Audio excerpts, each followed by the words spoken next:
जैसे कि आप देख रहे हैं कि मुक्तिधाम का ये काग उद्यान देश का इकलौता काग उद्यान मैं कहूँगा। सर्च कर लीजिए आप तो कोई काग उद्यान नहीं मिलेगा। वैसे कौओं का जमावड़ा तो मिल सकता है कहीं भी स्थानों पर। और बहुत खुशी की बात है कि अंतर्राष्ट्रीय रमन मैग्सेसे पुरस्कार से सम्मानित और जलविद देश के डॉक्टर राजेंद्र सिंह जी ने विदिशा आकर काग उद्यान का लोकार्पण किया था। विगत 25 सालों से अधिक मैं बेतवा के श्रमदान कार्यों में, बेतवा की स्वच्छता में लगातार लगा हूँ। तभी से काग उद्यान का निर्माण किया है। पशु पक्षी तमाम सब भोजन किए जाते हैं। और जैसा कि अभी तो पितृपक्ष चल रहा है और साफ है कि सनातन परंपरा में ये निर्वहन है कि हम पितरों को सीधे भोजन अगर पहुंचाते हैं तो ये माना जाता है कि काग हमारा सबसे बड़ा एक कारक बने हैं। एक पितरों को कहते हैं कि इस 15 दिनों में अगर इनको भोजन करा दिया जाए तो वो सीधा पितरों तक पहुंचता है।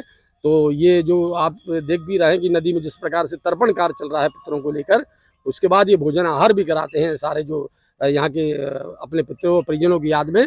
तो विदिशा का मुक्तिधाम एक अनूठा मुक्तिधाम है जहाँ काग उद्यान बना है। और आप देख भी रहे हैं कि लगातार कागों की संख्या के साथ गौरैया भी है, गिलहरी भी है, पशु पक्षी भी है। और आज तो बंदरों का जमावड़ा भी बड़ी मात्रा में देखने को मिल रहा है। पितृपक्ष में कौओं का बड़ा महत्व है। और क्या है, ऐसा कहा जाता है कि पितृ जो है हमारे कौओं के रूप में, गाय के, कुत्ते के रूप में आते हैं।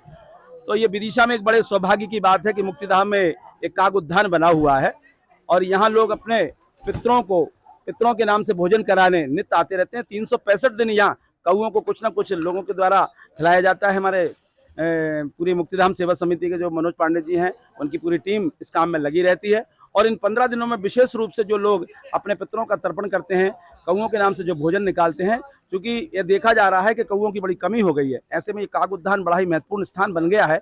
तो पूरे शहर के लोग लगभग कौओं के भोजन कराने के मुक्तिधाम में आते हैं और जो एक कौआ का अछूता निकलता है उसको कौए के लिए जो है वो लेकर मुक्तिधाम में आते हैं। इससे निश्चित ही एक कौओं को हमें प्राप्त होता है, क्योंकि कौआ जो है ना पितरों के रूप में सर्वश्रेष्ठ माना गया है।